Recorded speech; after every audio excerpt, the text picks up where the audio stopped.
Sawadee-kap. Hello and welcome to Daily Wisdom, Walking the Path with the Buddha. Today is our Pali Canon English study group, and we're finishing up Volume 4 of our book series.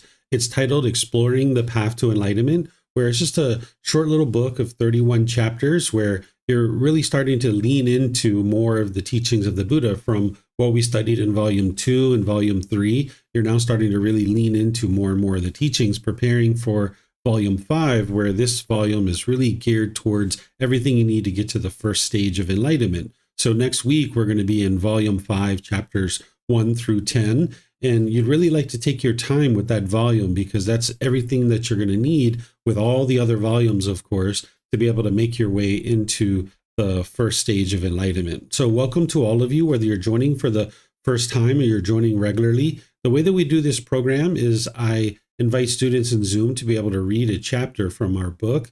After a student reads the chapter, then I'm going to share some teachings on this. And then I'm going to open up to whatever questions people have, whether you're in Facebook, YouTube, or Zoom. You can ask questions by putting that into the comment section, or in Zoom, you can electronically raise your hand, unmute your microphone, and ask any and all questions that you like. So is there someone in Zoom that would like to volunteer to read? Okay, Vibhav, go ahead, sir.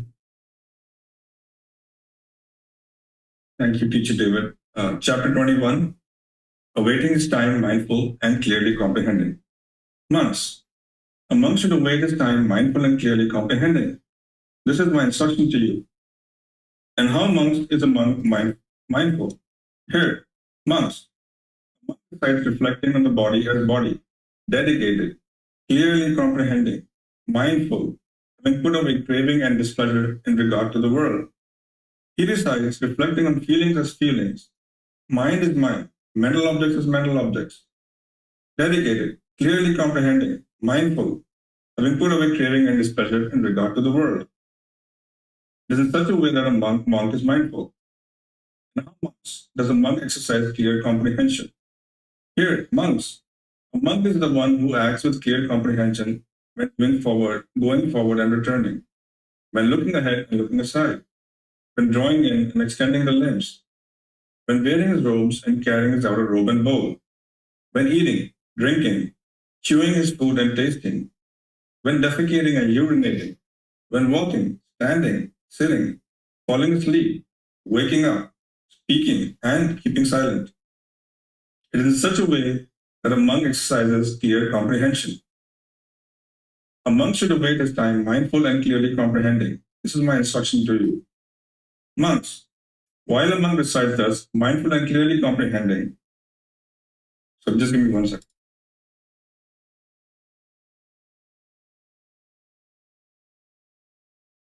Monks, while a monk recites thus, mindful and clearly comprehending, diligent, dedicated, and determined, if there arises in him a pleasant feeling, he understands thus.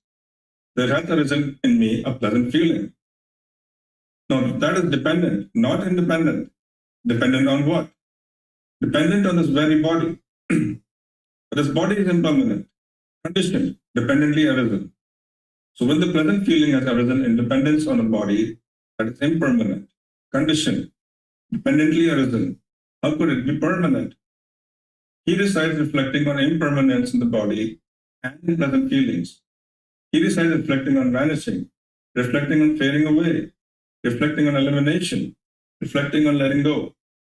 As he decides thus, the underlying tendency to crave in regard to the body and in regard to pleasant feelings is abandoned by. If he feels a pleasant feeling, he understands it is impermanent.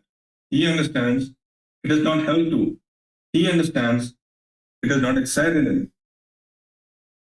If he feels a painful feeling, he understands it is impermanent. He understands it is not held to. He understands it is not excited in. If he feels a neither painful nor pleasant feeling, he understands it is impermanent. He understands it is not held to. He understands it is not excited in. If he feels a pleasant feeling, he feels it without holding on to it. If he feels a painful feeling, he feels it without holding on to it. If he feels neither painful nor pleasant feeling, he feels it without holding on to it. When he feels a feeling terminating with the body, he understands I feel it feeling terminating with the body. When he feels the feeling terminating with the life, he understands. I feel a feeling terminating with life. He understands with the breakup of the body, following the exhaustion of life, all that is felt, not being excited in, will become cool right here. Just as monks, an oil lamp burns independence on the oil and the wick, and with the exhaustion of the oil and the wick, it is extinguished through lack of fuel. So too, monks, when a monk feels a feeling terminating with the body, terminating with life, he understands that the breakup of the body, following the exhaustion of life, all that is felt, not being excited in, will become cool right here. Thank you. Right. Thank you, Vibhav. So here the Buddha is highlighting two of the factors of the Eightfold Path, which is right mindfulness and right concentration. If you remember back to the Eightfold Path, when you've studied that with the original words of the Buddha, you've got the 8 individual factors, which are dialing in closer and closer to be able to train your mind. And you need to be able to understand what each one of those factors are and the sub factors as well. So there's right view, right intention, right speech, right action, right livelihood, right effort, right mindfulness, and right concentration. Well, this is right mindfulness here that he's highlighting that this is something that needs to be practiced. He's talking about the 4 foundations of mindfulness. And this is where you are aware of the bodily sensations. The arising discontentedness isn't going to just become a feeling. It's actually going to start out as a bodily sensation. So with anger, it'll be tingling in the body, rising up towards the face, maybe tightening in the chest, tightening in the throat, heat in the face, and pressure in the skull. This is the early warning system alerting you that you're about to experience a conditioned, painful feeling.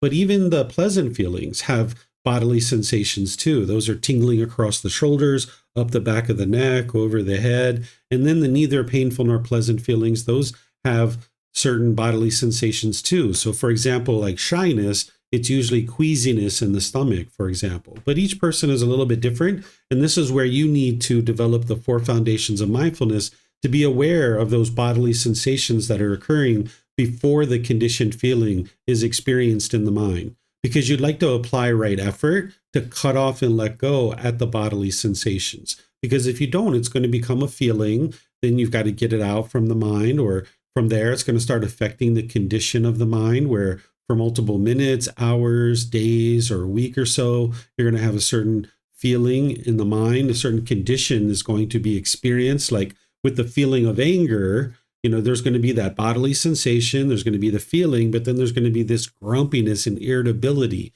which is the condition of the mind.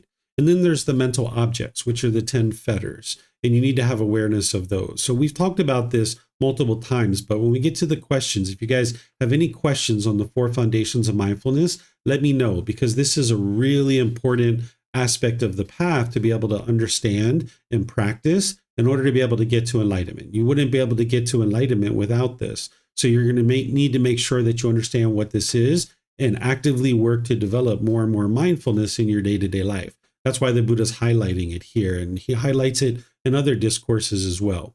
But then he goes on to talk about exercising clear comprehension. This is where he's talking about singleness of mind, where when you've learned the Eightfold Path under right concentration, you see that he's describing the jhanas, which are the results of having put together the entire Eightfold Path. He's not explaining how to practice right concentration as part of the Eightfold Path. He's explaining the results of having put everything together.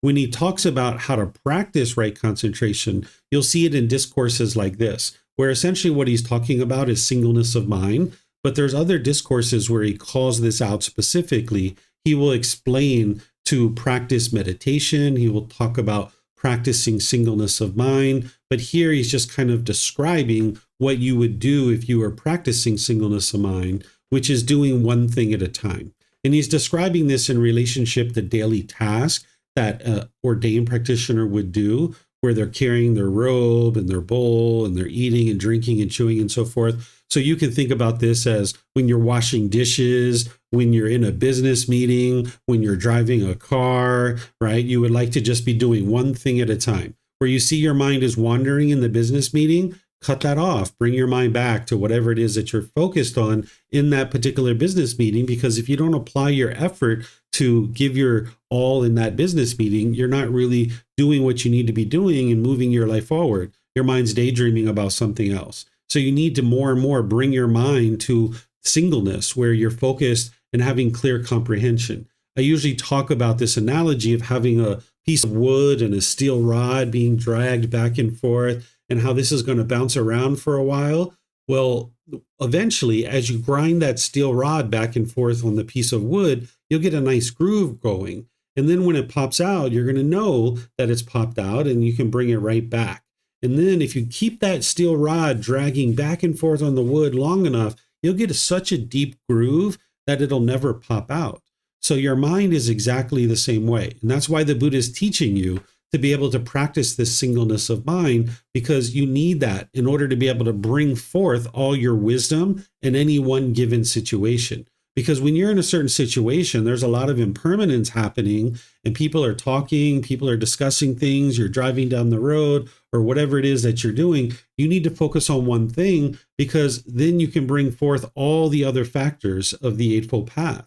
That if you're going to apply, say, for example, the 5 factors of well-spoken speech, you're going to be able to need to have mindfulness and awareness of mind, so that you can determine whether it's wise for you to speak and is it the proper time. But then you're also going to need that concentration to be able to bring in all the other factors, like speaking the truth, speaking gentle, speaking beneficially, and speaking with a mind of loving kindness. So you're going to need this focus and concentration in order to bring forth all the other wisdom and apply it in any one given situation.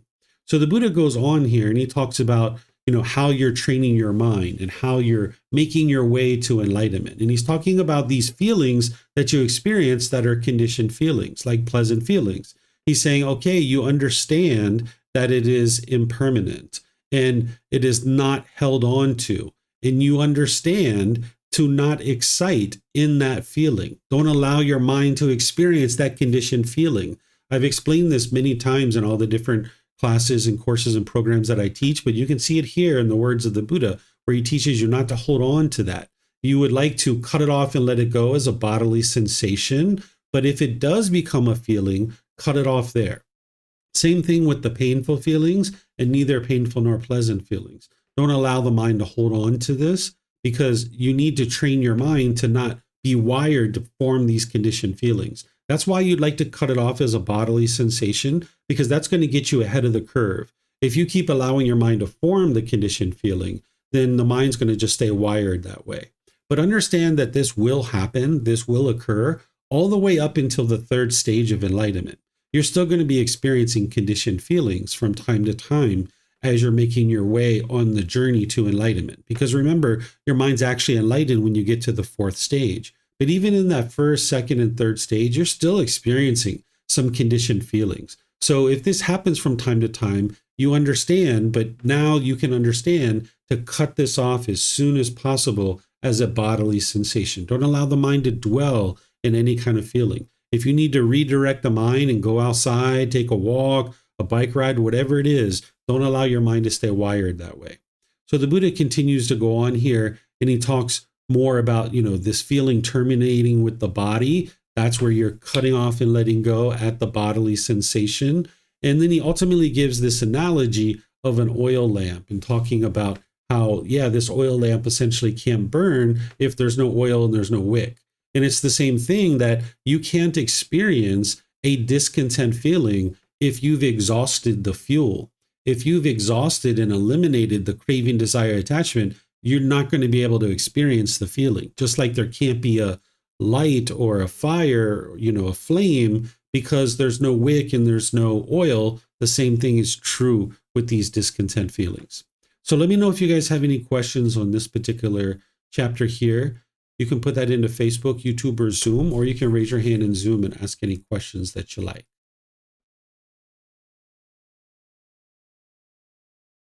Okay, I don't see any questions anywhere. So let's go to the next one. Is there someone who would like to read this one? This is chapter 22. Okay, Samantha, go ahead, ma'am.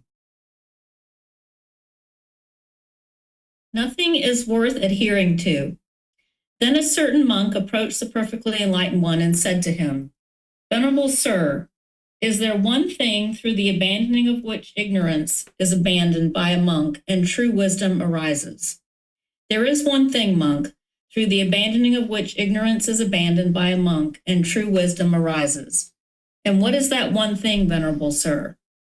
Ignorance, monks, is that one thing through the abandoning of which ignorance is abandoned by a monk and true wisdom arises. But, Venerable Sir, how should a monk know? How should he see for ignorance to be abandoned by him and true wisdom to arise? Here, monk, a monk has heard, nothing is worth adhering to. When a monk has heard, nothing is worth adhering to, he directly knows everything. Having directly known everything, he fully understands everything. Having fully understood everything, he sees all things differently. He sees the eye differently. He sees forms differently. He sees eye consciousness differently. He sees eye contact differently. And whatever feeling arises with eye contact as condition, experiencing pleasure, pain, or as neither painful nor pleasant, that too he sees differently. He sees the ear differently. He sees sounds differently. He sees ear consciousness differently. He sees ear contact differently. And whatever feeling arises with ear contact as condition, experiencing pleasure, pain, or as neither painful nor pleasant, that too he sees differently. He sees the nose differently. He sees odors differently. He sees nose consciousness differently. He sees nose contact differently. And whatever feeling arises with nose contact as condition, experiencing pleasure, pain, or as neither painful nor pleasant, that too he sees differently. He sees the tongue differently. He sees flavors differently. He sees tongue consciousness differently. He sees tongue contact differently. And whatever feeling arises with tongue contact as condition, experiencing pleasure, pain, or as neither painful nor pleasant, that too he sees differently. He sees the body differently. He sees physical objects differently. He sees body conscious differently. He sees body contact differently. And whatever feeling arises with body contact as condition, experiencing pleasure, pain, or is neither painful nor pleasant, that too he sees differently. He sees the mind differently. He sees mental objects differently. He sees mind consciousness differently. He sees mind contact differently. And whatever feeling arises with mind contact as condition, experiencing pleasure, pain, or is neither painful nor pleasant, that too he sees differently. One monk, a monk knows and sees thus, ignorance is abandoned by him, and true wisdom arises. All right. Thank you, Samantha. So here we've got a student asking the Buddha some questions, because as you guys have learned, the three poisons in the past, that there's craving, anger, and ignorance in the mind, that longing, yearning, that hostility and bitterness, and this lack of understanding, this unknowing of true reality. And it's because of the unknowing of true reality that the mind continues to crave and continues to have anger. So the whole goal on the path to enlightenment is to abandon ignorance or the unknowing of true reality, right? And that's where you actually acquire the wisdom to be able to make your way on the path. So this student is asking the Buddha, like, what is it that allows you to abandon this? And he says, okay, the thing that allows you to abandon this is abandon ignorance. And you need to be able to understand that things are not worth adhering to. And by understanding things are not worth adhering to, then this individual knows everything that they need in order to be able to make their way on the path to enlightenment. Because what you would need to understand that nothing is worth adhering to is that the world around you is impermanent. Because what we do prior to understanding the universal truth of impermanence is we just keep craving and craving and craving permanence. We want things to be permanent, and we don't understand. We have that lack of wisdom that the world around us is impermanent. So in order to be able to make your way towards enlightenment, the very first teaching is to understand the world around you. All these material objects are impermanent, because then it makes complete sense. What you're doing with the mind is training it to not crave permanence. And then as you've done that and you've understood and you're starting to make your way forward on the path to enlightenment, you start seeing things differently. Where in the past, prior to understanding this, your mind might have longed and yearned through the sense spaces of the eyes, ears, nose, tongue, and the body. And you might have longed and yearned for all of these things. You might have been looking at certain things and hearing certain things and smelling certain things, tasting certain things, and you just can't wait to get your tongue on a certain food. There's certain bodily contact or certain things going through your mind that the mind longed and yearned for. Well, of course, you still have sensual desire if you're not yet in the third stage of enlightenment, but you see it differently, that instead of chasing after these things and having agreeable and disagreeable contact, the mind just experiences contact. So each one of these sense spaces, of course, he's talking about the internal sense space, he's talking about the external sense space, and then he's talking about when the mind becomes aware of what the sense space is observing. That's called, in this case, eye consciousness. We talked about this in a previous class, where there's the eye, which is the internal sense space, the form, which is the external sense space. And when the mind becomes aware of that form that the eye is looking at, that's called eye consciousness. And then when all three of these things are combined, we call that eye contact, right? So when you have an internal sense space of the eye, an external sense space of forms, the mind becomes aware of that, which is eye consciousness. Now the mind has been contacted through the eye. And this is really important for you for reasons that we talked about in the past, to be able to understand this, that this is what's happening, because you can trace down any particular craving that you're having to be able to know what sense space is coming and experiencing contact. So you can observe that, and now you can make decisions to eradicate the craving that is getting triggered through a certain doorway. But what the Buddha is saying here with each one of these sense spaces is that you see it differently. Because in the unenlightened state, without this wisdom, the mind is craving agreeable contact. Because of the mind's sensual desire, it will see contact as either agreeable or disagreeable. But by the time you train your mind, you don't see it as agreeable or disagreeable contact anymore. It's just contact. That's all it is. Instead of, wow, that guy's talking so polite and kind and friendly to me. Wow, I feel so great. It feels wonderful to be around people who speak so nicely. But then when someone speaks bitter and harsh and hostile, now you're angry or frustrated, experiencing painful feelings. But instead, you can just see it as contact. It's just sounds that this person is making, and it doesn't have any effect to the mind itself. So that's what the person is seeing differently, that they experience this pleasure, pain, and neither pain nor pleasure, these conditioned feelings that are experienced in the unenlightened state. An individual sees that differently, that they understand their goal is to let that go, is to not cling to it.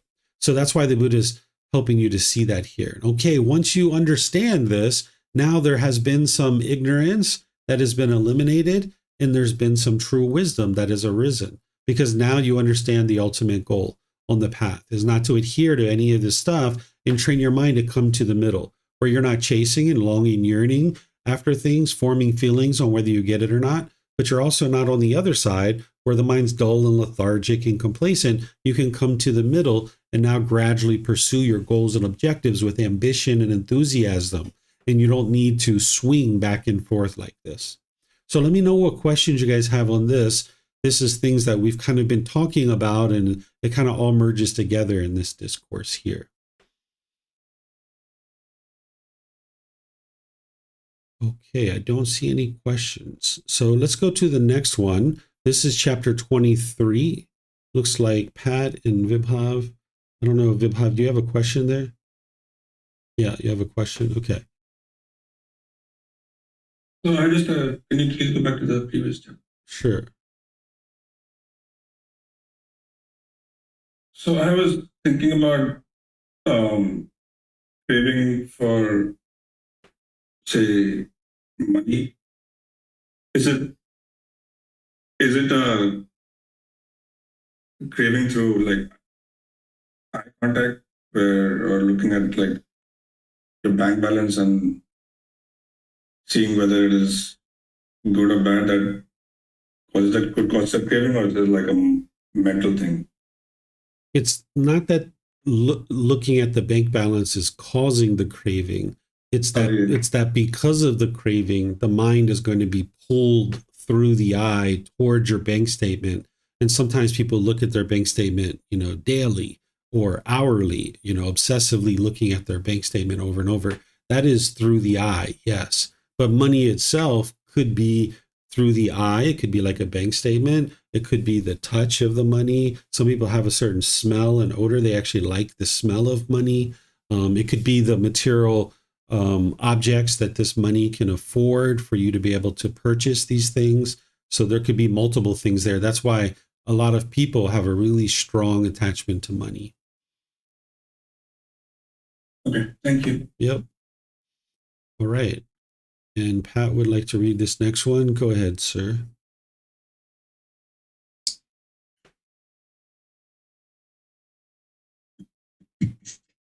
Bring anything to permanent. Then a certain monk approached the perfectly light one, said to him, Venerable Sir, is there one thing through the abandoning of which ignorance is abandoned by a monk and true wisdom arises? Monk, when a monk knows and sees the eye is impermanent, ignorance is abandoned by him and true wisdom arises. When he knows and sees forms as impermanent, when he knows and sees as impermanent whatever feeling arises with eye contact as condition, ignorance is abandoned by him and true wisdom arises. Monk, when a monk knows and sees the ear as impermanent, ignorance is abandoned by him and true wisdom arises. When he knows and sees sounds as impermanent, when he knows and sees as impermanent whatever feeling arises with ear contact as condition, ignorance is abandoned by him and true wisdom arises.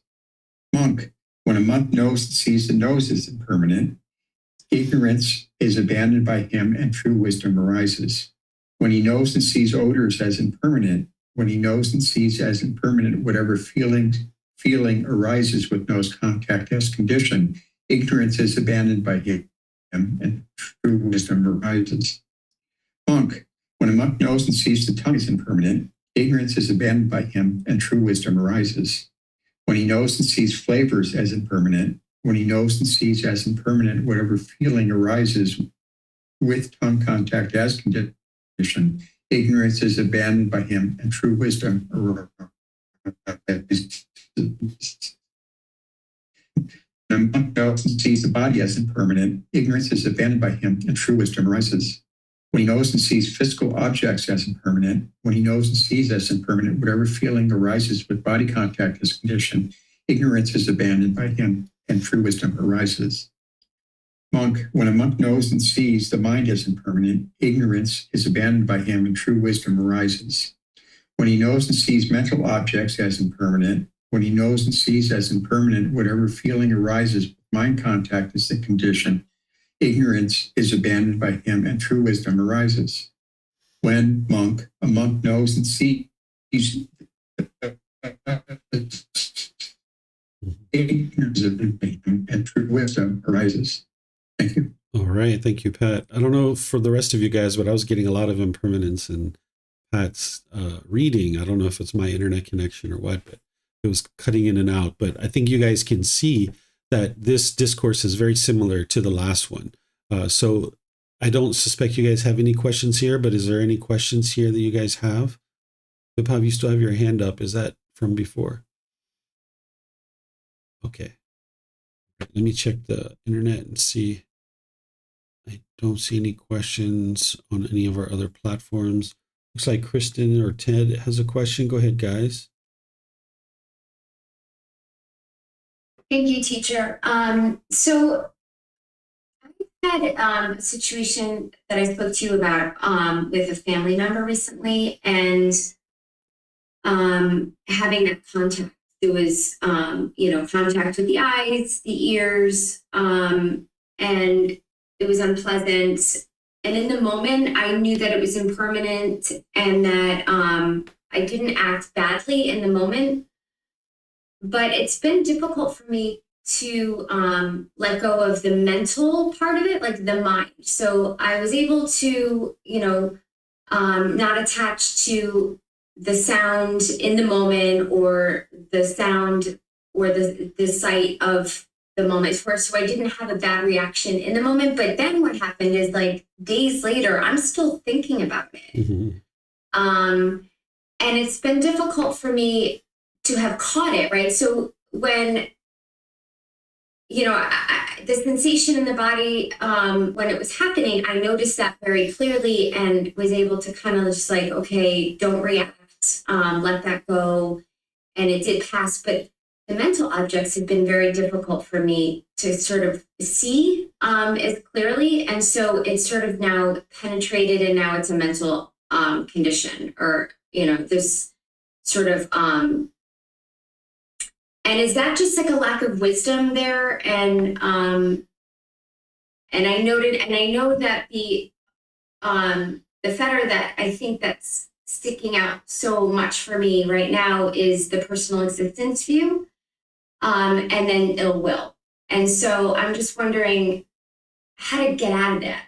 Sure. I mean, I know that sort of backtrack a little, because I'm, meditating, I'm doing loving kindness meditation. I see it clearly, but it's still difficult for me to kind of get out of it. So I'm just looking for a little guidance there. Yeah. So whenever you're experiencing any issues with the mind, there's always a lack of wisdom. That's what you had asked me, is there a lack of wisdom? So that last fetter of ignorance or unknowing of true reality, that's the last fetter of all fetters for everybody to eliminate. Once you finally get to enlightenment, that's where the mind is now completely wise, right? So anytime there's anything going on in the mind, there's always a lack of wisdom. That the mind can intellectually know something, like you intellectually know you need to cut it off, but the mind's not wise enough to actually do it, to actually practice it. So that's the lack of wisdom that the mind has. So yes, you need to continue with the breathing mindfulness meditation, but remember there's also generosity. You need to be practicing that regularly. And then in the moment, you need to be able to cut it off and let it go, not just when it's actually happening, but later, because now you're not experiencing contact through the eye and the ear. All you're experiencing is contact through the mind sense base. This is where you can see the mind sense base is truly a sixth sense, that there hasn't been any contact potentially through the eye, ear, nose, tongue, or the body. It's just the mind itself. So the mind needs to mature and mature and mature. Remember that phrase where the Buddha says maturing and release? So you need to just keep doing your breathing mindfulness meditation, keep practicing generosity. Whenever that thought comes up, if you're washing dishes, if you're taking a walk, if you're at the gym, if you're playing pickleball, whatever it is, and the thought of that situation comes up, cut it off and let it go. Cut it off and let it go. And the mind just needs enough of this that it will ultimately uproot it. That's where I talk about the wild bush, and you're cutting it back and cutting it back and cutting it back and cutting it back and cutting it back. And then ultimately you uproot it, and then it's gone. This is where the confidence in the Buddha, the teachings, the community, your teacher, and your own ability to get to enlightenment comes in. You really need to keep with that confidence and the determination, dedication, and diligence, where you're just watching over the mind. And anytime you see it, even if you're in the shower or you're brushing your teeth or whatever it is, when you're watching over the mind, if you see any thought of that come up, cut it off and let it go. And it's just going to take time for it to mature, for the mind to ultimately release it. Okay. Thank you, teacher. You're welcome. Okay. Let's see if we have any other questions. I don't see any questions anywhere. Oh, hold on. I think I might have just saw one. Let's see. Here we go. In YouTube, how is the mind considered impermanent? The mind itself is impermanent because it's constantly changing. And the mind at the end of this life, it's going to dissolve and it's going to be gone if the mind is unenlightened. So when you're going from life to life, it's not the same exact mind. It's a completely brand new mind. So the mind itself is 100% impermanent, where within the mind, it's constantly changing. The thoughts, your ideas, the state of your mind is constantly changing. But even the mind itself is impermanent because it's not going to last permanently. But what the Buddha is talking about here in this discourse, where he's talking about he sees the mind as impermanent here, he's talking about the mind sense base itself is impermanent, that you understand that. And then the mental objects within the mind, the mental objects in this case, since there's, we can think of this as the 10 fetters, yes, that's a mental object, but also like with what Kristen's talking about, even just thoughts and ideas, we can also think of those as mental objects too. So you need to be able to see that all these things are impermanent. And this is where your confidence can come in, Kristen, where you know that this situation you've got in the mind, it is impermanent. It's just going to take time to let it go. So for, I think it was Gavin online, you need to be able to independently verify and see for yourself how the mind's constantly changing, that it is impermanent. Okay, I don't see any other questions anywhere. You're welcome. Pleased to help you. Okay, let's go to chapter 24. Is there someone who would like to read this one?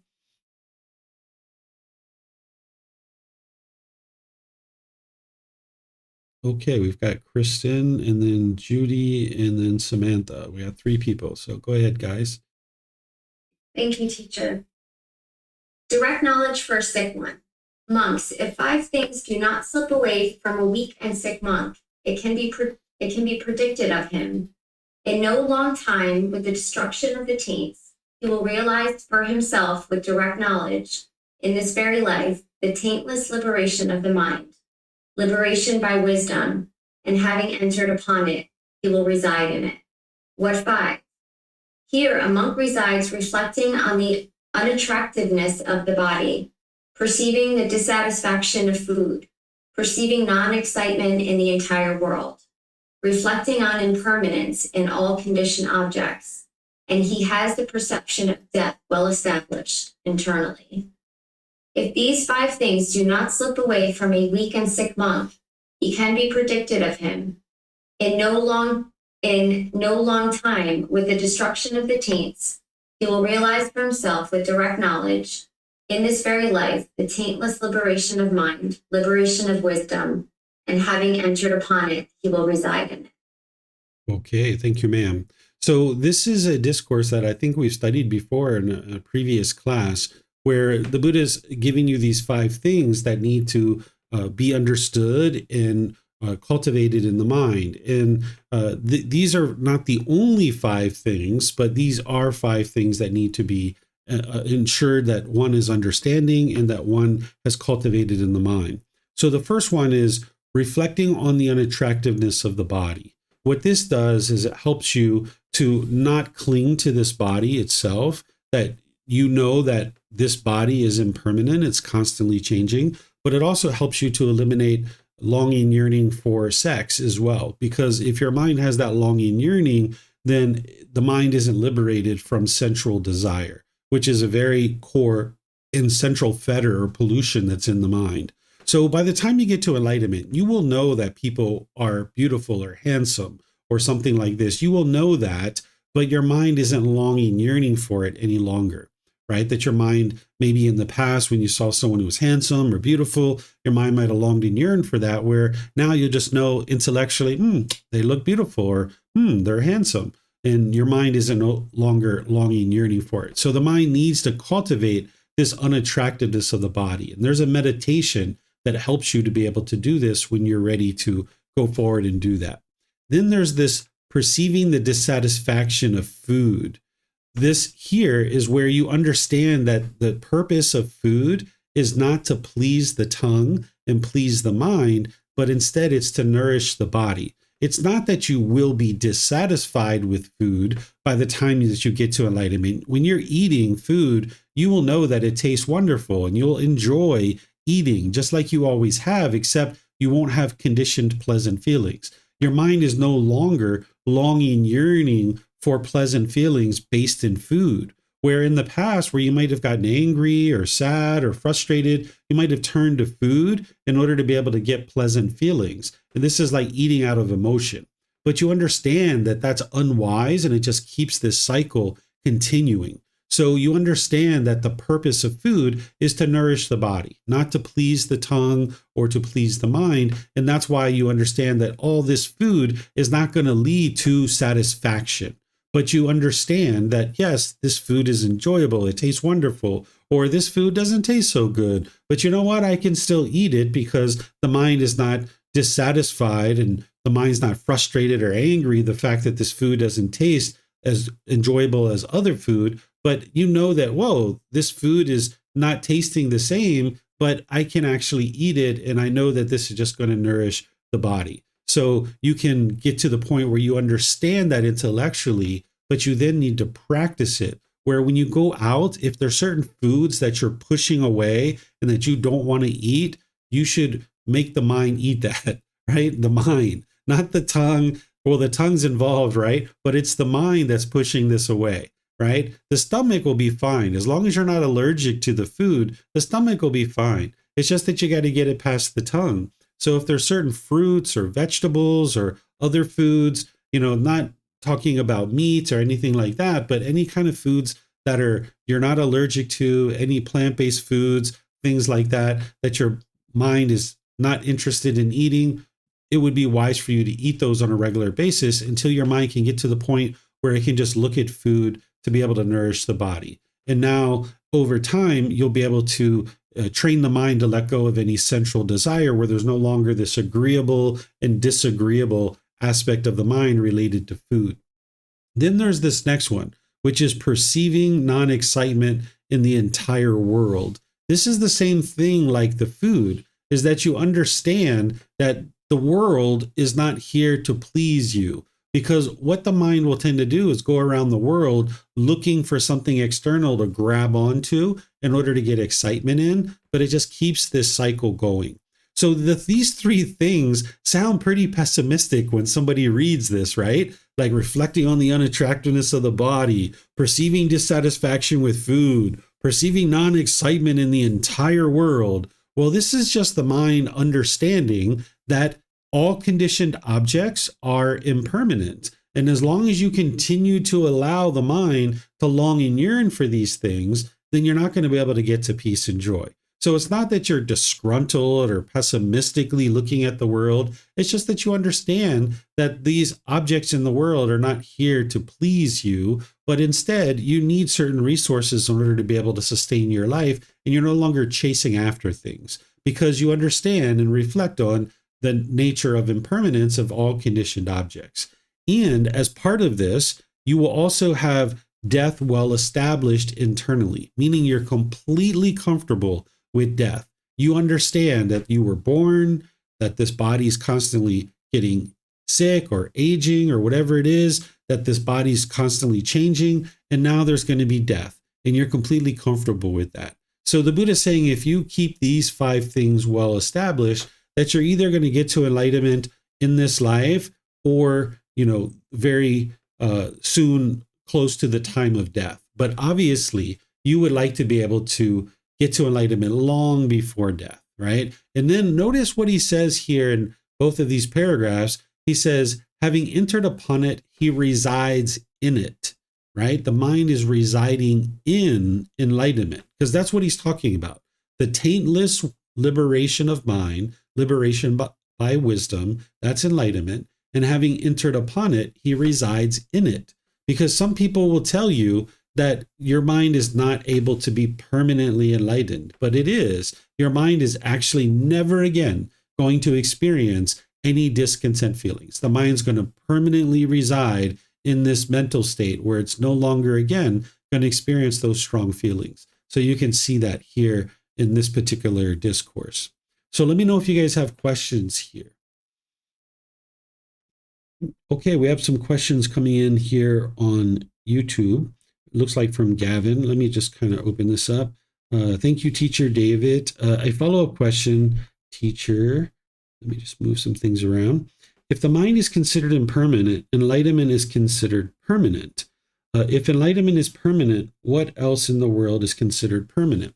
So the mind itself is impermanent, but the mental state of enlightenment is permanent because once you experience enlightenment, that mind will never again experience discontentedness. The mind is now unconditioned, that there's no way that this mind could ever experience anger, sadness, frustration, or any of these other discontent feelings ever again. So from that standpoint, the mental state of enlightenment is permanent.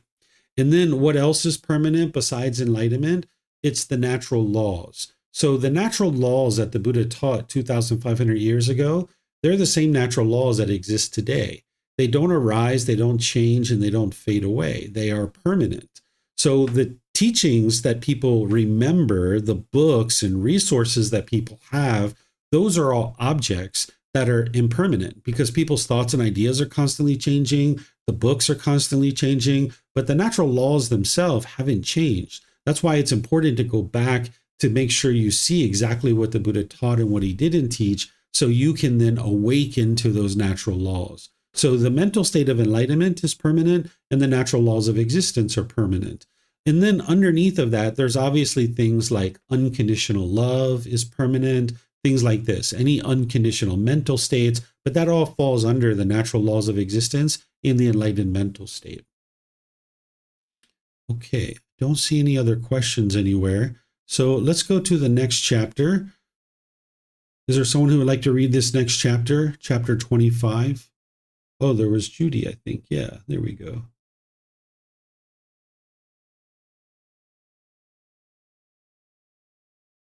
Are you there, Judy? I am. Sorry, I didn't know if I was muted. Mm-hmm. Developing and cultivating 5 things. First, discourse. Monks, if any male or female ordained practitioner develops and cultivates 5 things, one of 2 fruits is to be predicted. Either final knowledge in this life, or if there is a residue remaining, the non-returner stage of enlightenment. What are the 5? Here, a monk has mindfulness well established internally for the wisdom that discerns the arising and passing away of mental objects. He resides reflecting on the unattractiveness of the body, perceiving the dissatisfaction of food, perceiving non-excitement in the entire world, and reflecting on impermanence in all conditioned objects. If any male or female ordained practitioner develops and cultivates these 5 things, one of 2 fruits is to be predicted, either final knowledge in this very life, or if there is a residue remaining, the non-returner stage of enlightenment. Okay, thank you, ma'am. So here we've got a very similar discourse. You're going to have a whole series of them here where, as I mentioned in the previous discourse, those are 5 things that the Buddha is teaching to have in the mind, but it's not the only 5 things. Here's some more. The one that's being added here is this mindfulness being well established, right? And what was taken away is the reflection on death and the perception of death. But these others are exactly the same. But you need this mindfulness well established to be able to discern or be aware of the arising and passing away of mental objects. Remember, in most situations, the Buddha is using this word, or at least what we're translating to mental objects, as the 10 fetters. That's what it's most often used for. But in certain situations, it's used for anything from a fetter to an idea or a thought or something like that. So when you don't see the 6 sense bases being described, he's using it. I'm sorry, let me back up. When you don't see the taints or the pollutions or the fetters being described, he's using it as a thought, an idea, or contact, right, through the mind. So whenever he's referring to the fetters or the taints, that's when he's talking about, in using the word mental object, what we're translating for as the fetters or the taints. But in situations like this word mental object can mean anything from the fetters and taints to a thought or idea. Keep that in mind as you're studying in English, that we're using this word mental object in both of these situations. Okay, so this is very similar to the last one. The only thing too here that the Buddha is talking about is he's saying either final knowledge, which is enlightened mental state, or if there's a residual remaining, the non-returner stage of enlightenment. That's the 3rd stage of enlightenment. Okay, so any questions here on this chapter?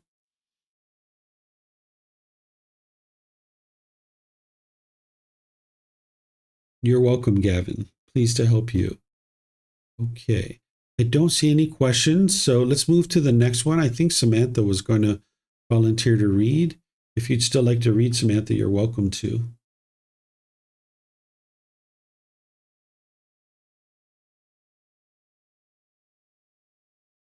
Developing and cultivating 5 things. Second discourse. Monks, these 5 things, when developed and cultivated, lead exclusively to liberation, to freedom from strong feelings, to elimination, to peace, to direct knowledge, to enlightenment, to nibbana. What 5? Here a monk resides reflecting on the unattractiveness of the body, perceiving the dissatisfaction of food, perceiving non-excitement in the entire world, reflecting on impermanence in all conditioned objects, and he has the perception of death well established internally. These 5 things, when developed and cultivated, lead exclusively to liberation, to freedom from strong feelings, to elimination, to peace, to direct knowledge, to enlightenment, to nibbana. All right. Thank you, ma'am. So here we have a very similar discourse as 2 discourses back. It's just that the opening and closing paragraph is a bit different, where he's calling out enlightenment directly and using some of the similar language that you've seen probably in the past. So are there any questions here on this chapter? I don't see any questions. Okay, so let's go to the next one. This is chapter 27. Is there someone who would like to read this one? Actually, you know what? Let me just pause here, because this is just like the ones we have been reading. It's just the opening and closing paragraph is a bit different, where it says, monks, these 5 things, when developed and cultivated, lead to the destruction of the taints, which are those 10 fetters, right? So it's exactly the same thing here in the middle, which is the unattractiveness of the body, dissatisfaction of food, non-excitement in the world, all objects that are impermanent, conditioned objects, and the perception of death is well established. So I don't think we need to read that one. It's very similar to what we've talked about. And that's also another way to say enlightenment, is that there's the destruction of the taints. That's another way to say that you're getting to enlightenment, by destroying the pollutions of the mind. So we'll pick it up here with chapter 28. And it looks like Vibhav maybe would like to read, or you have a question? That question would like to read as well. Okay. I guess the question is, it's a meta question on why these 5 things are considered so important. Like, do they encompass or not everything, but most of the things that the Buddha is talking about, so that is why they're important. Like, so the unattractiveness of the body gets rid of sensual desire, does, as well as dissatisfaction of food, as well as, I guess, non-excitement of the entire world is also sensual desire. Impermanence of all conditioned objects is the natural law, and also it will also lead to, I guess,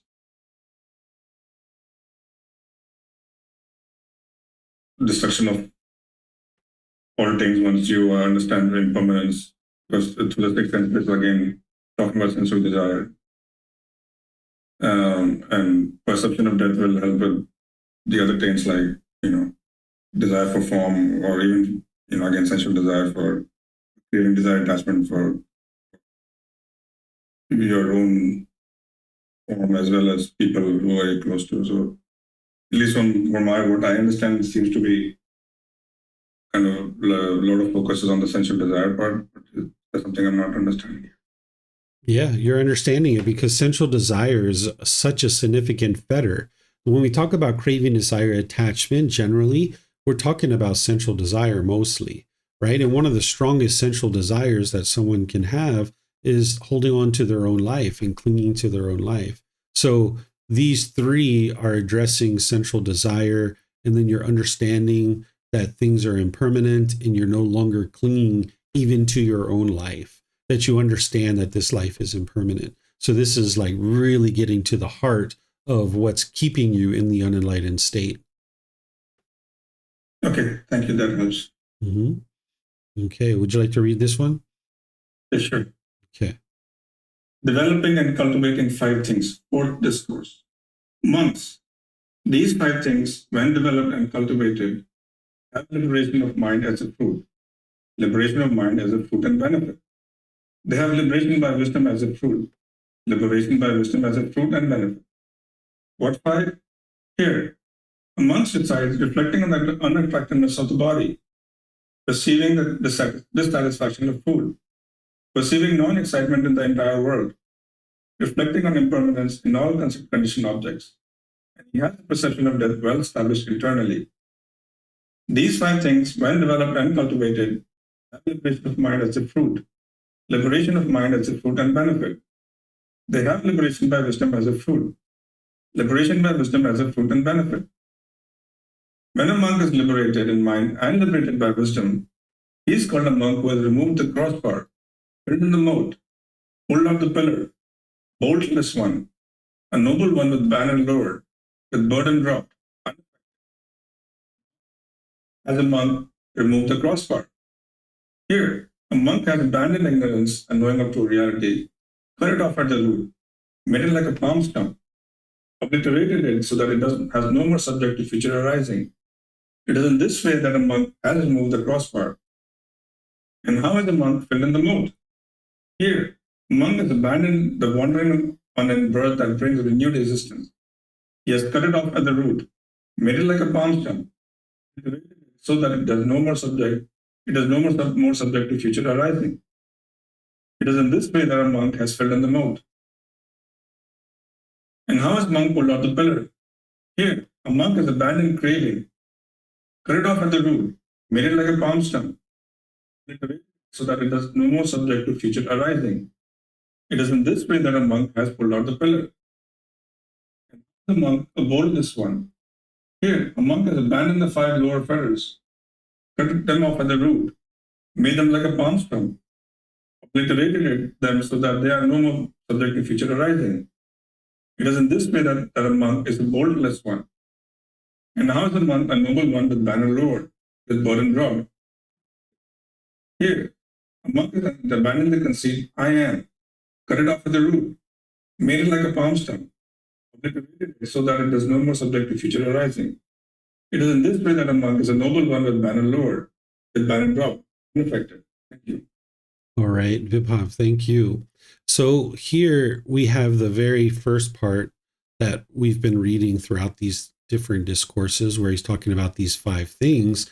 And then he's talking in an analogy to explain what's being dismantled and how this individual, having gotten to enlightenment, has removed the crossbar and filled in the moat. And he's using this as a simile or an analogy to help you understand what's happening, right? So the ultimate goal on the path to enlightenment is to abandon ignorance. That's why you're learning, reflecting, and practicing to be able to cultivate wisdom. That's what's actually going to lead to enlightenment. So that's removing the crossbar. That's what's holding up all of this unenlightened mind, right? And then having cultivated wisdom, you're abandoning the wandering on in birth that brings renewed existence because you've now eliminated craving, desire, attachment. If you've eliminated ignorance, you've eliminated all the other fetters as well. The mind's completely purified and enlightened. And that's what the Buddha gets to here, where he talks about abandoning craving, that this individual has pulled out this pillar, that they're a boltless one, that they've abandoned the 5 lower fetters. They've cut them off at the root. And that's what you're doing, is you're getting to the point where you're uprooting this out of the mind, and your mind is no longer able to experience the arising of these fetters whatsoever. So that's the boltless one, the one that's eliminated the 5 lower fetters.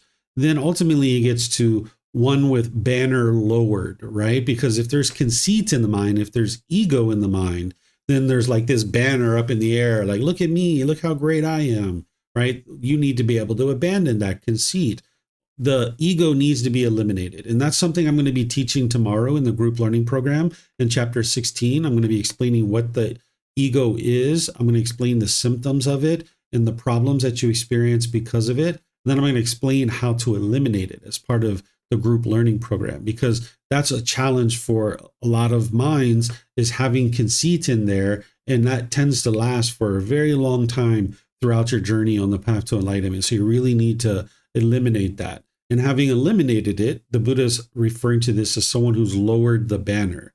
And now this person is unaffected by any kind of contact that they experience. Since we've been talking about contact in this class and previous classes, as your mind is fully awake, you're no longer affected where your mind's going up and down based on the contact that you're experiencing. The mind's just always cheerful, bright, glad, and uplifted. It's always radiant when your mind is experiencing discontentedness. But when you've got all this congestion in the mind, when you've got all these pollutions, the mind's all bound up and you're going to experience the discontent feelings. So let me know what questions you guys have here on this chapter. Okay, I don't see any questions anywhere. So we'll go to the next chapter. This is chapter 29. Is there someone who would like to read this one?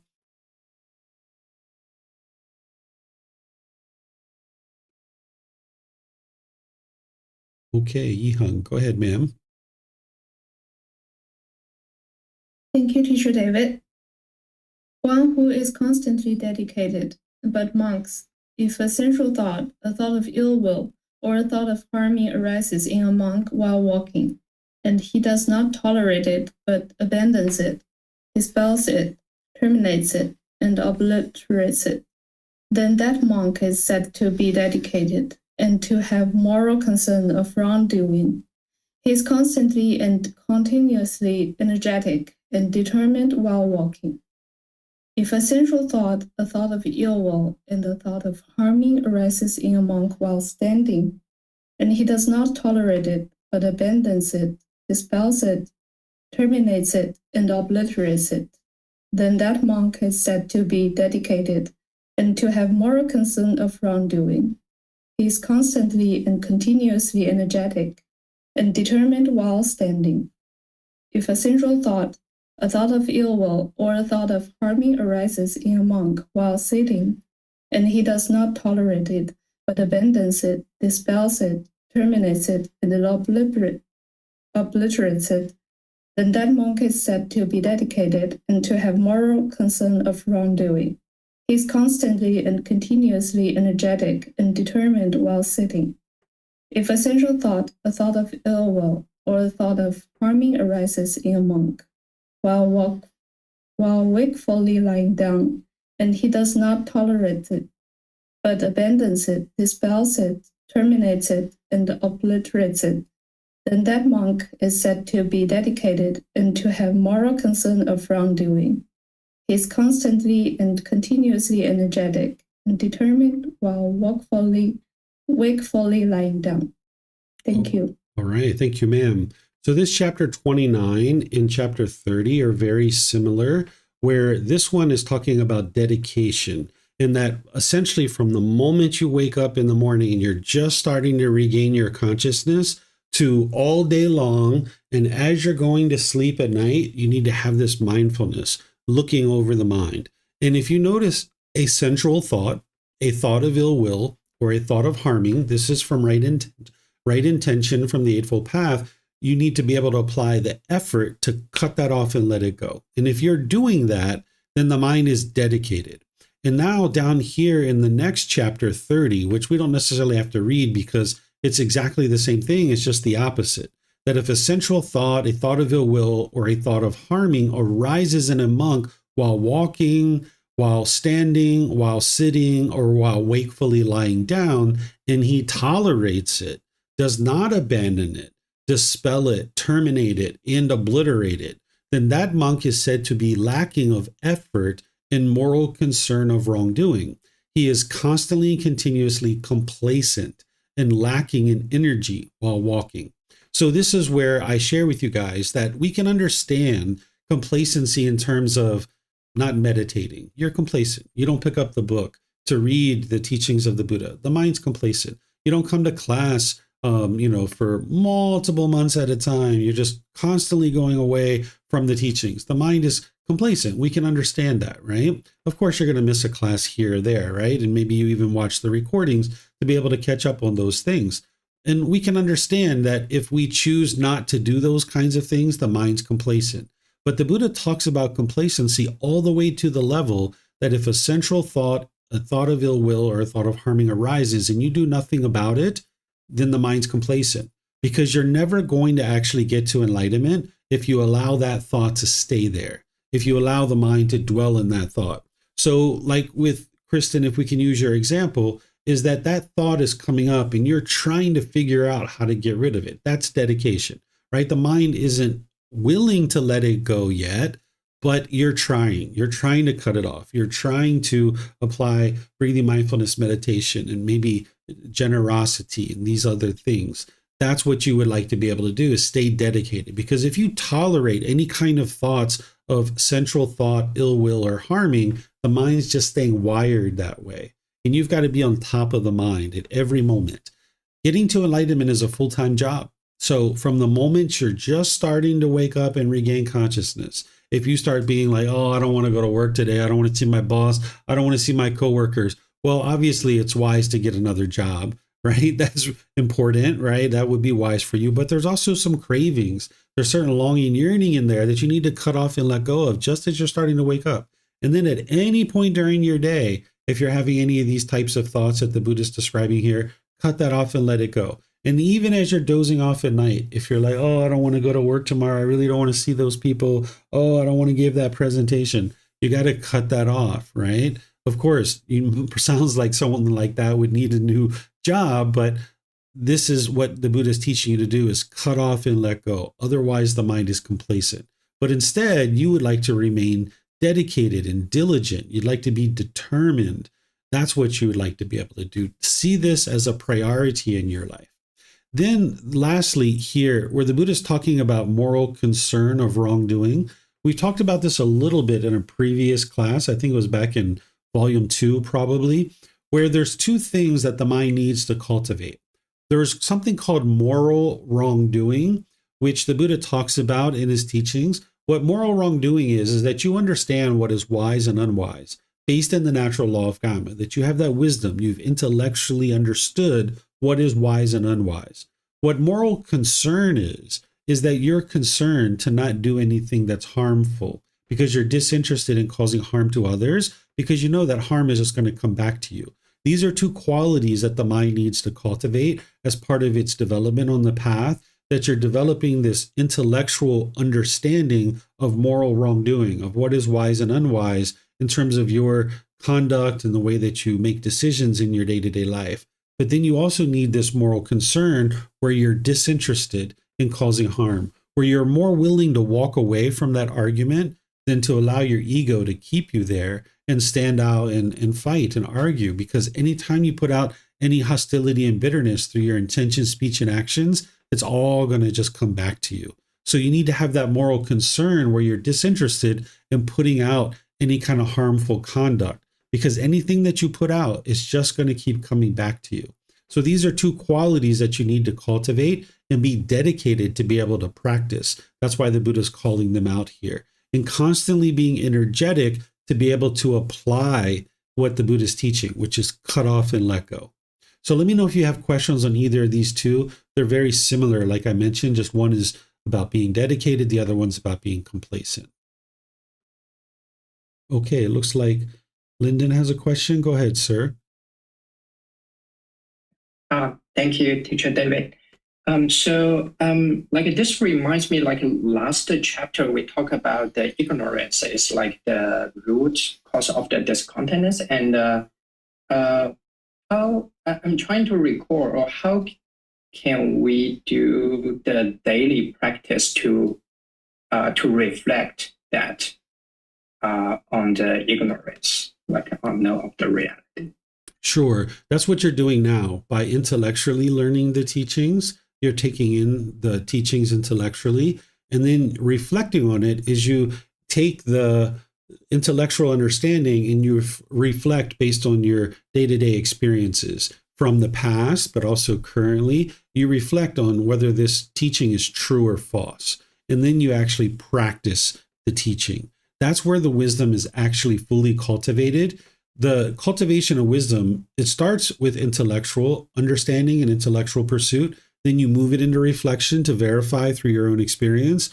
But when you apply the teachings in your day-to-day life and you see that it's actually working and you see how it's clearing up your mind and it's clearing up your relationships, that's where you fully come to the truth, and you know the truth 100% through the learning, reflecting, and practicing. That's where the wisdom is fully cultivated. And you're 100% accurate that ignorance is the root cause of all aspects of the unenlightened mind, but the direct cause of discontentedness is craving, desire, attachment. But ultimately behind that is the ignorance. Got it. Mm-hmm. And then from the daily practice perspective, then because we talking about here is like we have the awareness of like the feeling or the thought, and we let it go. Then should we also do like a reflection on the like impermanent or on the ignorance of that? I'm just trying to see where we are evolving this or toggle or handle the ignorance. Yeah, the way that you eliminate your ignorance is by constantly cultivating the wisdom. And the way you do that is through the learning, reflecting, and practicing. That's how you're going to get rid of your ignorance. So rather than just reading books and that's it, or rather than just attending class and that's it, you take what you've learned and you think about this. You reflect on it, meaning you try to compare and contrast to see if what the Buddha is teaching is accurate and true. And then you actually practice it. And that's where you'll see that it actually works. And that's where you'll fully have wisdom. Got it. Okay. So like the learning and also reflecting, not just like learning the wisdom. Right. You can't get to wisdom through just intellectual understanding. So for example, there's a lot of scholars and researchers, academics, anthropologists that study the teachings of the Buddha, but they're doing it intellectually. They're just studying what did he actually say. And then they like to look at society and humanity over time to see how these teachings have affected the evolution of humanity, right? They're not actually reflecting on the teachings to determine if they're true or false, and they're not actually practicing the teachings, integrating them into their life to be able to train their mind. They're just looking at the teachings intellectually. That's why scholars and researchers aren't known to be the deep practitioners, because they're just looking at the teachings intellectually. You're a practitioner. You would like to move beyond the intellectual learning to the reflection and to the practice, because that's where you actually will experience the results. Got it. Thank you. Yep. Thank you so much. You're welcome. Okay. I don't see any other questions. So let's go to the last chapter for today and the last chapter of this book. This is chapter 31. And I guess, Vibhav, are you volunteering to read, or is this a question? I can do both. Oh, you have a question? I guess, yeah, the question about the lower fetters. Mm-hmm. Like personal existence view, getting rid of personal existence view will reduce the sensual desire and also ill will, right? And then doubt and doing wrong behavior and observances that improve your moral conduct, and also follow the Eightfold Path, and also reduce your sensual desire and also ill will. Sensual desire, abandoning the sensual desire itself should it not also like get rid of ill will? Because since you have no sensual desire, you should not have any ill will, but ill will is a lower fetter. So there must be some ill will remaining even after you abandon sensual desire. Okay. Right. So it sounds like you're not understanding 100%. So in order to eliminate personal existence view, and to eliminate your doubt, and to eliminate wrong behavior and observances, you would have had to have eliminated some of or reduced your central desire. So it's not because you're eliminating personal existence view that central desire is eliminated. It's that because you have been working on central desire, your mind is able to work on also these other fetters as well, because you wouldn't be able to eliminate your wrong behavior and observances without having reduced your central desire, right? So it's really the central desire that is the craving, desire, attachment. And that's the fourth fetter. And if you eliminate central desire, the ill will is going to no longer be in the mind. So I'm not sure why you're thinking that that these are reversed somehow, because central desire is the fourth fetter and ill will is the fifth fetter.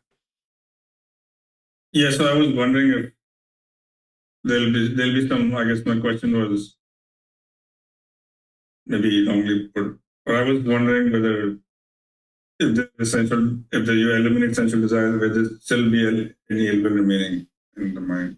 There wouldn't be any ill will if you've eliminated the central desire, because the ill will is only arising as a result of your central desires not getting fulfilled. Okay, so they will kind of go away together if you abandon sensual desire, and ill will also be abandoned. Yes, but you need to specifically work on ill will as well. It's not that you can just eliminate sensual desire. You need to be using breathing, mindfulness, meditation, and generosity to eliminate sensual desire, and then also cutting off and letting go in the moment and all the other things that we teach there. But then there's also something that's targeting the ill will as well, because that's a separate fetter. It's a separate mental object. And you need to go in almost with a jackhammer and break that one up too. So that's where the loving kindness meditation and practicing loving kindness in day-to-day life is coming in. Okay, thank you. Mm-hmm. All right, let me see if there's someone else who would like to read this, Vibhav, since you've read it a few times. Is there anybody who would like to read this last chapter, 31?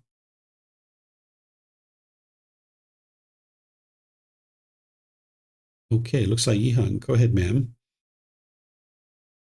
Thank you, Teacher David. Four modes of practice for destruction of the tents. Monks, there are these four modes of practice. What for? 1. Practice that is painful with sluggish direct knowledge experience. 2. Practice that is painful with quick direct knowledge experience. 3. Practice that is pleasant with sluggish direct knowledge experience. And 4. Practice that is pleasant with quick direct knowledge experience. Painful mode with sluggish direct knowledge experience. Here a monk resides, reflecting on the unattractiveness of the body, perceiving the dissatisfaction of food, perceiving non-excitement in the entire world, reflecting on impermanence in all conditioned objects, and he has the perception of death well established internally. He resides depending upon these 5 training powers: the power of confidence, the power of moral wrongdoing, the power of moral concern, the power of energy, and the power of wisdom. These 5 faculties arise within him without strength: the faculty of confidence, the faculty of energy, the faculty of mindfulness, the faculty of concentration, and the faculty of wisdom. Because these 5 faculties are without strength, he sluggishly attains the immediate condition for the destruction of the tents. This is called practice that is painful with sluggish direct knowledge experience. Painful mode with quick direct knowledge experience. Here a monk resides reflecting on the unattractiveness of the body, perceiving the dissatisfaction of food, perceiving non-excitement in the entire world, reflecting on impermanence in all conditioned objects, and he has the perception of death well established internally. He resides depending upon these 5 training powers: the power of confidence, the power of moral wrongdoing, the power of moral concern, the power of energy, and the power of wisdom. These 5 faculties arise in him with strength: the faculty of confidence, the faculty of energy, the faculty of mindfulness, the faculty of concentration, and the faculty of wisdom. Because these 5 faculties are strong, he quickly attains the immediate condition for the destruction of the tents. This is called practice that is painful with quick direct knowledge experience. Pleasant mode with sluggish direct knowledge experience. Here distant from sensual pleasures, distant from unwholesome states. A monk enters and resides in the 1st jhana, the 2nd jhana, the 3rd jhana, the 4th jhana. He resides depending upon these 5 training powers: the power of confidence, the power of moral wrongdoing, the power of moral concern, the power of energy, and the power of wisdom. These 5 faculties arise in him without strength: the faculty of confidence, the faculty of energy, the faculty of mindfulness, the faculty of concentration, and the faculty of wisdom. Because these 5 faculties are without strength, he sluggishly attains the immediate condition for the destruction of the tents. This is called practice that is pleasant with sluggish direct knowledge experience. Pleasant mode with quick direct knowledge experience. Here distant from sensual pleasures, distant from unwholesome states, a monk enters and resides in the 1st jhana, the 2nd jhana, the 3rd jhana, the 4th jhana. He resides depending upon these 5 training powers: the power of confidence, the power of moral wrongdoing, the power of moral concern, the power of energy, and the power of wisdom. These 5 faculties arise in him with strength: the faculty of confidence, the faculty of energy, the faculty of mindfulness, faculty of concentration, and the faculty of wisdom. Because these 5 faculties are strong, he quickly attains the immediate condition for the destruction of the 10th. This is called practice that is pleasant with quick direct knowledge experience. These monks are the 4 modes of practice. Thank you. All right. Thank you, Yiheng. So each of these modes that the Buddha is talking about, he's just describing what is possible and what can occur, but you don't necessarily have to remember all of these things. Instead, just make sure you understand the things that he's talking about, because like this one, pleasant mode with quick direct knowledge. This is essentially what you need to be able to learn, because these are the things that are going to lead to enlightenment.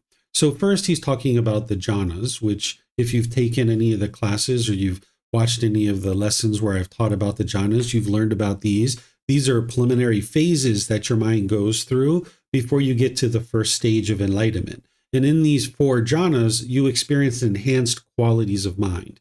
And you're residing in these jhanas, that these jhanas are not permanent, meaning that they're not meant to be the only attainments. And if you become complacent, your mind can regress out of those jhanas. But in terms of the qualities, if you continue to practice and you continue to get to the first, second, third, and fourth stage of enlightenment, your mind's going to continue to reside in these jhanas. Sometimes people think that the jhanas are just when you're in meditation, or they think that you're turning on jhanas and off jhanas. This isn't true. You can see in the words of the Buddha here and in other places where he talks about the jhanas, that your mind is entering and residing in the jhana.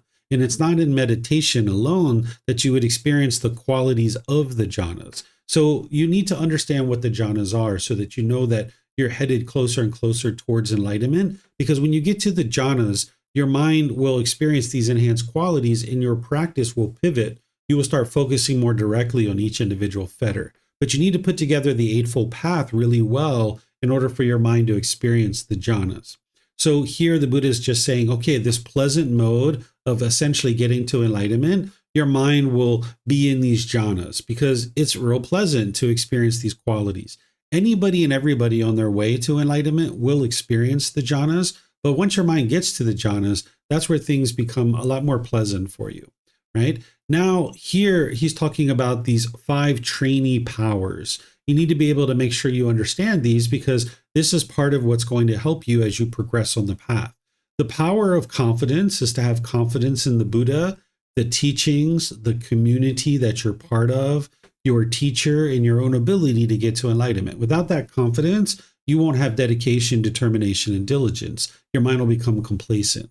We talked about the moral wrongdoing and moral concern. Moral wrongdoing is knowing what's wise and unwise based on the natural law of karma. And moral concern is the concern to not do harmful things in the world. So if you have these 2 qualities cultivated, this is a real power.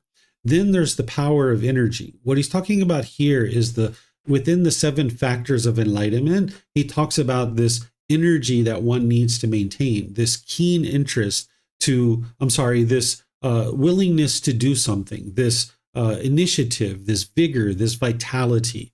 You know, if you were watching Austin Powers or you're an Austin Powers fan, he would have called this your mojo, right? So you've got to keep your mojo strong, right? Here in Thailand, we call it gamlang palang, right? This is like, you need to keep this, vital, this vital energy, this enthusiasm, this ambition, this initiative to do something. That needs to stay strong, because if you become dull and lethargic, your mind's going to dip into complacency. So it's a real power, a real strength to maintain your vitality and your vigor.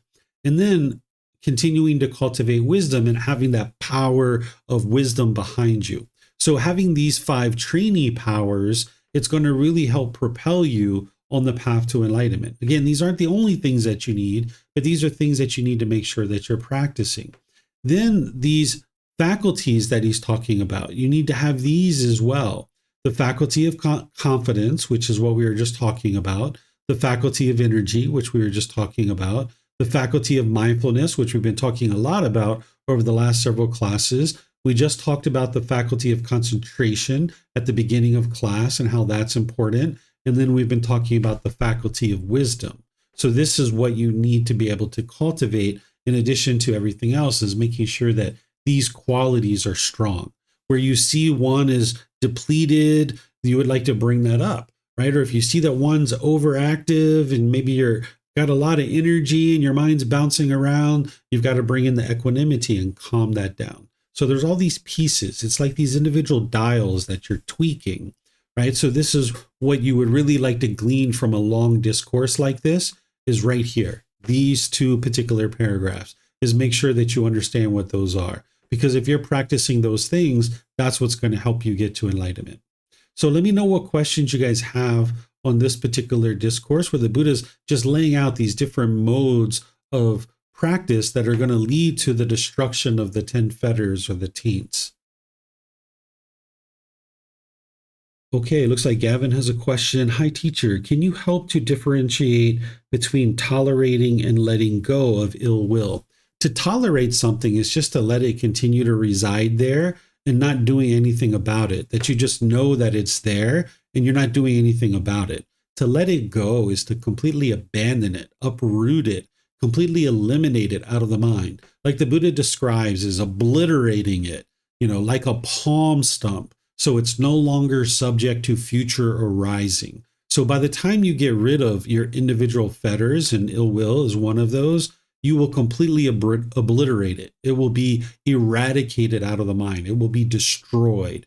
But if you're tolerating something, it's still there and you're just kind of allowing it to be there. You're just tolerating it. And that's not what you're interested in doing with any of this stuff. Because in that situation, the mind would be complacent. That the mind's not cutting off and letting go, it's allowing it to continue to be there. So you would like to uproot it and eliminate it out of the mind.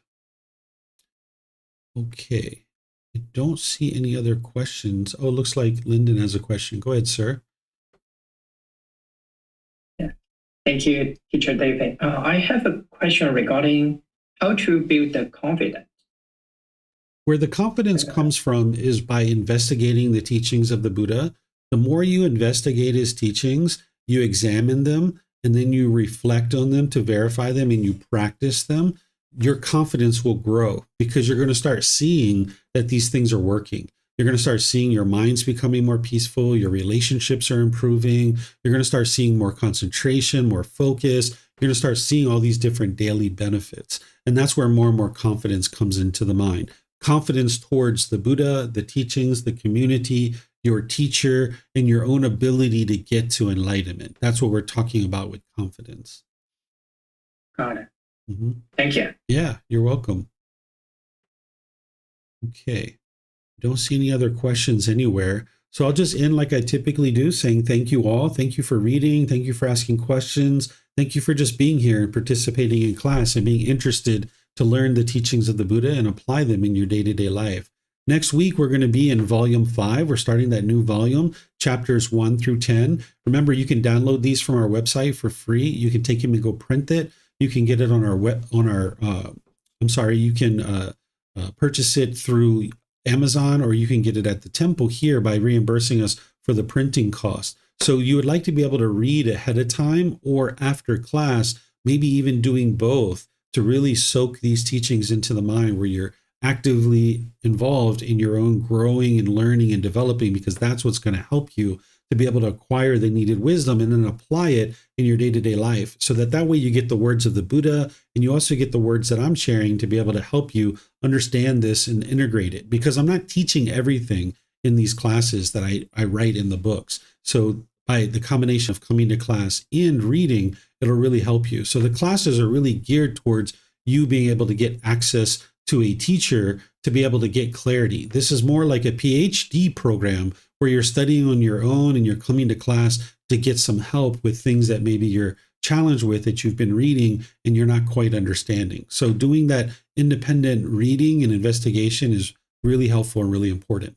So like I mentioned, tomorrow in our group learning program, we're going to be in chapter 16 a volume 1 where I'm going to be teaching you about the ego and how to eliminate it, because as long as you have this ego, your mind is going to be continuing to experience certain difficulties and struggles in your day-to-day life, and you need to eradicate that out of the mind, and things will really open up for you as you are working to eliminate the ego. And then we have our meditations and all the other programs that we have. You guys are probably well aware of all of these and how to get access to them on our events calendar from our website and so forth. So have a very lovely and wonderful rest of your day. We'll see you next time. Take care. Sawadee ka.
Thank you again for watching. Enjoy your meditation.